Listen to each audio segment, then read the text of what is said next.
ఆంధ్రప్రదేశ్‌లో కొత్త జిల్లాలు ఎక్కడెక్కడ ఏర్పడబోతున్నాయి?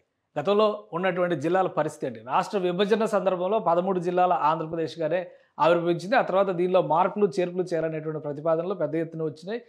అప్పటి చంద్రబాబు నాయుడు ప్రభుత్వం దానిపైన పెద్దగా ఫోకస్ పెట్టలేదు. ఎందుకంటే రాష్ట్ర పునర్నిర్మాణమే ప్రధాన ధ్యేయం అనేటువంటి ప్రకటన చేసింది. ఆ తర్వాత వచ్చినటువంటి జగన్మోహన్ రెడ్డి ప్రభుత్వం నియోజకవర్గాల విభజన అంటే పార్లమెంటు నియోజకవర్గాలను ప్రాతిపదికగా చేసుకొని జిల్లాల విభజన పైన దృష్టి పెట్టింది. ప్రతి నియోజకవర్గాన్ని, లోక్సభ నియోజకవర్గాన్ని ఒక జిల్లాగా మలిచింది. దీంతో ఆంధ్రప్రదేశ్‌లో 25 లోక్సభ నియోజకవర్గాలు ఉన్నాయి. 25కి 25 నియోజకవర్గాలు కాస్త 25 జిల్లాలుగా మారిపోయినాయి. సో 25 జిల్లాలుగా మారిన తర్వాత అరకు లాంటి నియోజకవర్గం సుదీర్ఘమైనటువంటి వైశాల్య ప్రాంతంతో ఉండడం, జనాభా పరంగా తక్కువ ఉన్నప్పటికీ కూడా ఈ ప్రాంతాన్ని కవర్ చేయడం ఇబ్బంది అవుతుందంటే దాన్ని కూడా 2 జిల్లాలుగా విభజించారు. దాంతో 26 జిల్లాల ఆంధ్రప్రదేశ్ ఏర్పడింది. ఇప్పుడు కొత్తగా కూటమి ప్రభుత్వం మరొక నిర్ణయం తీసుకుంది. జిల్లాల పేర్ల మార్పు, జిల్లాల పునర్విభజన, కొత్తగా ఏర్పడాల్సినటువంటి జిల్లాలు. ఎందుకంటే ఈ ప్రతిపాదన ఎందుకు వచ్చిందంటే వైఎస్ జగన్మోహన్ రెడ్డి గవర్నమెంట్ ఆధ్వర్యంలో జిల్లాల విభజన జరిగే సందర్భంలో దాదాపు 80,000 పైచులకు ప్రతిపాదనలు వివిధ ప్రాంతాల నుంచి జిల్లాలకు సంబంధించినటువంటి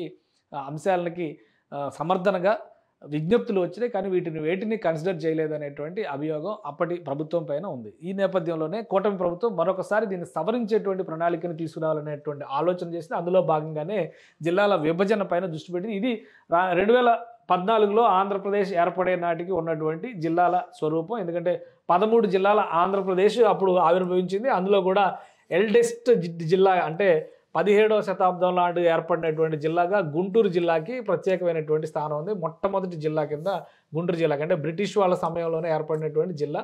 సో దీని నుంచి విభజనలు జరిగినాయి. కృష్ణా మండలం, ఆ తర్వాత గోదావరి మండలం వేర్పాటుగా మారిపోవడం, అలానే విశాఖ జిల్లా, ఇటు నెల్లూరు జిల్లా ఇది కూడా విభజన చెందడం, ఇవన్నీ రకరకాల కాలక్రమంలో రకరకాల పరిణామాలు జరగడం, ఫైనల్గా ఉమ్మడి ఆంధ్రప్రదేశ్లో ఏర్పడిన చివరి జిల్లాగా విజయనగరం జిల్లాని 1979లో ఏర్పాటు చేశారు. సో అదే చివరి జిల్లా అనేటువంటి అభిప్రాయం. ఆ తర్వాత ఎప్పుడు కూడా ఆంధ్రప్రదేశ్లో ఉన్నటువంటి జిల్లాలు అంటే ఉమ్మడి ఆంధ్రప్రదేశ్లో ఉన్నప్పుడు కూడా జిల్లాల మార్పులు జరగలేదు. రాష్ట్ర విభజన తర్వాత తెలంగాణలో 33 జిల్లాలతో రాష్ట్రాన్ని ప్రతిపాదించుకున్నారు.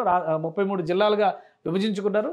ఇక ఆంధ్రప్రదేశ్లో విభజన జగన్మోహన్ రెడ్డి హయాంలో 2022లో కరోనా తర్వాత జరిగినటువంటి విభజన. ఆ సందర్భంలో ఏ విధమైనటువంటి మార్పులు జరిగాయో ఒకసారి విశ్లేషిద్దాం. ఇది మొత్తం 26 జిల్లాలతో ఏర్పడినటువంటి ప్రస్తుత ఆంధ్రప్రదేశ్ స్వరూపం ఇది. ఈ జిల్లాల పేర్ల విషయంలో కూడా కొన్ని అభ్యంతరాలు ఉన్నాయి. కొన్ని పేర్లు అర్ధరహితంగా ఉన్నాయనేటువంటి విమర్శలు కూడా ఉన్నాయి. అన్నమయ్య జిల్లా, ఇక్కడ చూస్తే అన్నమయ్య జిల్లా పేరు ఫస్ట్లో కొన్ని వ్యతిరేకతలు వచ్చిన తర్వాత అన్నమయ్య జిల్లాగా పేరు పెట్టారు.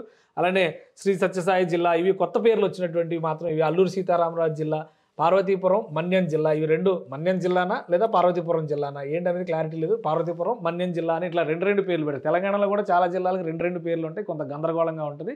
సో వీటిని విభజించేటువంటి క్రమంలో కొన్ని అభ్యంతరాలు వచ్చింది. చారిత్రకంగా ఉన్నటువంటి అనేక డిమాండ్లు, ముఖ్యంగా అన్నమయ్య జిల్లాలోకి వెళ్ళినటువంటి మదనపల్లి ప్రాంతాన్ని ఒక జిల్లాగా ఏర్పాటు చేయాలని ఎప్పటి నుంచో డిమాండ్ ఉంది. కానీ దాన్ని పక్కన పెట్టేశారు. ఇక ఒంగోలు ప్రాంతంలో ఉన్నటువంటి మార్కాపురం జిల్లా, దీనికి సంబంధించి కూడా ఎప్పటి నుంచో ఒక డిమాండ్ ఉంది, దాన్ని పక్కన పెట్టేశారు. కోనసీమ జిల్లా మాత్రం ఈ డిమాండ్ ఎప్పటి నుంచో ఉంది. దానికి కొంత కోనసీమ జిల్లా, డాక్టర్ బిఆర్ అంబేద్కర్ కోనసీమ జిల్లా అనేటువంటి ఇది ఏర్పడింది. సో ఈ గ్యాప్స్ నేపథ్యం మరోవైపు నుంచి చారిత్రకంగా కీలకమైనటువంటి ప్రదేశాలుగా చెప్పుకునేటువంటి ఒంగోలుకి అతి సమీపంలో ఉండేటువంటి కొన్ని ప్రాంతాలు బాపట్ల వైపు వెళ్ళిపోవడం, వాటిపైన కూడా విమర్శలు వచ్చినాయి. అలానే విజయవాడ విభజన సందర్భంలో జరిగినటువంటి ఏలూరు జిల్లా అసలు ఈ నియోజకవర్గాన్ని బట్టి కనుక విభజన చేస్తే ఇది అసందర్భంగా ఉండేటువంటి ప్రాంతం. ఈ శివారు ప్రాంతాలన్నీ కూడా జిల్లా కేంద్రానికి చాలా దూరంలో ఉన్నాయనేటువంటి విమర్శలు వచ్చినాయి. కాబట్టి దీన్ని 2 జిల్లాలు చేయాలనేటువంటి డిమాండ్ కూడా ఉంది. మిగతా వాటికి సంబంధించినటువంటి అన్నిటిపైన ఒక సమగ్ర చర్చ తర్వాత, అన్ని ప్రతిపాదనల్ని తీసుకున్న తర్వాత రాష్ట్ర ప్రభుత్వం ఈ జిల్లాల ఏర్పాటుపైన ఫోకస్ చేయాలని నిర్ణయించుకుంది. దీనికోసం క్యాబినెట్ సబ్ కమిటీని కూడా ఆంధ్రప్రదేశ్ ప్రభుత్వం నియమించింది. సో అతి త్వరలో దీనిపైన కొత్తగా వచ్చేటువంటి ప్రతిపాదనల ఆధారంగా కనీసం 6 జిల్లాలు కొత్తగా ఏర్పడేటువంటి అవకాశం ఉందని, ఇది కొంతకాలంగా అంటే కూటమి ప్రభుత్వం అధికారంలోకి వచ్చినప్పటి నుంచి కూడా వైరల్ అవుతున్నటువంటి మ్యాటర్. ఇందులో కొన్ని కొత్త జిల్లాల ప్రతిపాదనలు ఉన్నాయి. ఇక్కడ లోక్సభ నియోజకవర్గం అనేటువంటిది ప్రాతిపదిక కాదు. కేవలం నియోజకవర్గాల మధ్య ఉన్నటువంటి సంబంధ బాంధవ్యాలు లేదా ప్రాంతాల మధ్య ఉన్నటువంటి సంబంధ బాంధవ్యాలు, సాంస్కృతిక బంధాన్ని దృష్టిలో పెట్టుకొని ఈ విభజన చేసినట్టుగా చెప్తూ వస్తున్నారు. ఇక్కడ పలాస జిల్లా అనేటువంటి ఒక కొత్త ప్రతిపాదన వచ్చింది. దీనికి 4 నియోజకవర్గాలతో ఇచ్చాపురం, పలాస, టెక్కలి, పాతపట్నం వీటిని కలిపి ఒక జిల్లాని ఏర్పాటు చేయాలనేటువంటి ఒక ప్రతిపాదన నడుస్తుంది. అలానే పార్వతీపురం, మన్యం జిల్లాలో కొన్ని సవరింపులు జరగవచ్చు, అరకు జిల్లాలో కొన్ని సవరింపులు జరగవచ్చు. ఇక్కడ చూస్తే కనుక నరసాపురం జిల్లా మళ్ళీ వెస్ట్ గోదావరి జిల్లాలో విభజన కోనసీమ జిల్లాకు సంబంధించి అమలాపురం జిల్లా అంటే వీటి పేర్లు ఇవే అని కాదు, బట్ వాటి కేంద్రంగా ఆ ప్రాంతాల కేంద్రంగా ఏర్పడాల్సినటువంటి జిల్లాల డిమాండ్లు ప్రతిపాదనలు ఉన్నాయి. తర్వాత రాజధానిగా ఉన్నటువంటి అమరావతి ప్రాంతంతో అమరావతి జిల్లా ఏర్పడాలనేటువంటి ఒక డిమాండ్ ఉంది. ఇక నరసరావుపేట నియోజకవర్గాన్ని ఇది పల్నాడు జిల్లాగా పెట్టారు, దాన్ని కూడా పునర్నిర్వచించాల్సిన అవసరం ఉందనేటువంటి ప్రతిపాదన ఉంది. ఇక మార్కాపురం జిల్లా ఖచ్చితంగా ఏర్పాటు చేయాల్సినటువంటి డిమాండ్ ఉందనేటువంటి ప్రతిపాదన వచ్చింది.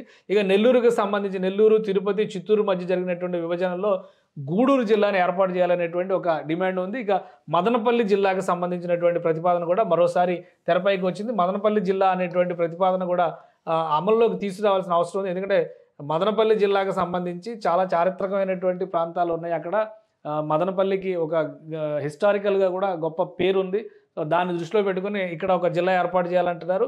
ఆదోనికి సంబంధించి కూడా ప్రత్యేక జిల్లా ఆల్రెడీ కర్నూలు 2 జిల్లాలుగా మారింది, కర్నూలు నంద్యాలగా మారింది, ఆదోని జిల్లా కూడా ఏర్పాటు చేయాలని చూస్తున్నారు అనేటువంటి ప్రతిపాదన వచ్చింది. మొత్తం ఒక 7-8 జిల్లాలకు సంబంధించినటువంటి ప్రతిపాదనలు అయితే ఉన్నాయి, డిమాండ్లు అయితే ఉన్నాయి. అయితే అన్నిటినీ కన్సిడర్ చేయలేకపోయినా కానీ ప్రస్తుతం ఉన్నటువంటి జిల్లాలని సవరింపులు చేయడం ద్వారా వాటిలో చిన్న చిన్న మార్పులు చేయడం ద్వారా ముఖ్యంగా అసెంబ్లీ నియోజకవర్గాల్ని ప్రాతిపదికగా తీసుకుని కనీసం 4 అసెంబ్లీ నియోజకవర్గాలు ఉన్నదాన్ని ఒక జిల్లాగా మరీ చిన్న సైజులో చేసినా కానీ ఇబ్బందికరమైన పరిస్థితులు వస్తాయి. ఎందుకంటే ఉదాహరణకి ఇప్పుడు విజయవాడ కృష్ణా జిల్లాని విభజించిన తర్వాత ఇటు ఎన్టీఆర్ జిల్లా అటు కృష్ణా జిల్లా ఏర్పడింది. కానీ విజయవాడకు అత్యంత సమీపంలో ఉన్నటువంటి గన్నవరం లాంటి ప్రాంతాలు కృష్ణా జిల్లాలో ఉంటాయి.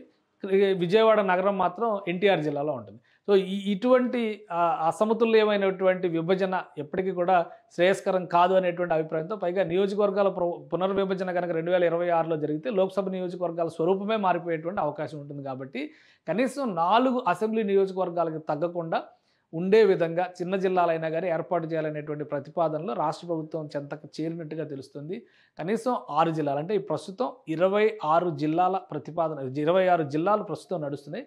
మరొక 6 జిల్లాలు యాడ్ అయితే 32 జిల్లాలు సమాహారంగా ఆంధ్రప్రదేశ్ మారేటువంటి అవకాశం ఉందనేటువంటి చర్చ నడుస్తుంది. సో చారిత్రకంగా డిమాండ్ ఉన్నటువంటి ఈ ప్రాంతాలన్నింటినీ కన్సిడర్ చేస్తూ అమరావతి ఉంది. ఉదాహరణకి అమరావతి, పెదకూరపాడు, తాడికొండ, మంగళగిరి, జగ్గయ్యపేట, నందిగామ ఈ నియోజకవర్గాలు అంటే కృష్ణానదికి అటు ఇటు ఉన్నటువంటి నియోజకవర్గాలు 6 నియోజకవర్గాలను కలపడం ద్వారా కృష్ణా జిల్లాలో కొంత భాగం అంటే ఉమ్మడి కృష్ణా జిల్లాలో కొంత భాగం, ఉమ్మడి గుంటూరు జిల్లాలో కొంత భాగం ఈ నియోజకవర్గాలు షేర్ చేయడం ద్వారా అమరావతి జిల్లా ఏర్పడాలి. భవిష్యత్తులో అమరావతి రీజన్ సీడ్ క్యాపిటల్ అంటే సిఆర్డిఏ పరిధిలో ఉన్నటువంటి ప్రాంతాలన్నిటి కూడా ఇందులోకి వస్తాయనేటువంటి ప్రతిపాదనలు వస్తున్నాయి. ఆ విధంగా ప్రాంతీయంగా ఉన్నటువంటి డిమాండ్లు, సాంస్కృతికంగా ఆ ప్రాంతాల మధ్య ఉన్నటువంటి బంధం ఈ రెండింటినీ దృష్టిలో పెట్టుకుని కొత్తగా 6 జిల్లాలు ఏర్పడేటువంటి అవకాశం ఉంది. ఈ 6 జిల్లాలు కనుక కలిస్తే ఆంధ్రప్రదేశ్ 32 జిల్లాల రాష్ట్రంగా మారేటువంటి ఛాన్స్ ఉంది. కాబట్టి కొత్తగా ఏర్పడినటువంటి కమిటీ, సబ్ కమిటీ ఈ అంశాలపైన అభిప్రాయ సేకరణని ఇప్పటికే మొదలుపెట్టింది. వాటిని పరిశీలనలోకి తీసుకోవడం ద్వారా ఈ సబ్ కమిటీ ఇచ్చేటువంటి నివేదిక ఆధారంగా రాష్ట్రంలో జిల్లాల పునర్విభజన జరుగుతుంది. గతంలో కేవలం అధికారుల ఆధ్వర్యంలో కూర్చుని ఈ జిల్లా సెంటిమెంట్లు కూడా కనీసం పట్టించుకోకుండా లోక్సభ నియోజకవర్గాన్ని ఒక జిల్లా అనేటువంటి ప్రాతిపదికన మాత్రమే వెళ్ళారు. కాబట్టి అనేక సమస్యలు ఏర్పడ్డాయి. వీటిని సవరించడంతో పాటు ఆంధ్రప్రదేశ్లో ఉన్నటువంటి సాంస్కృతికంగా, చారిత్రకంగా ప్రాధాన్యం ఉన్నటువంటి ప్రాంతాలను కూడా జిల్లాల స్థాయికి తీసుకొస్తే రాబోయే రోజుల్లో ఆ ప్రాంతాల అభివృద్ధికి బాటలు వేసే అవకాశం ఉంటుందని చెప్పి ఏపీ ప్రభుత్వం భావిస్తోంది.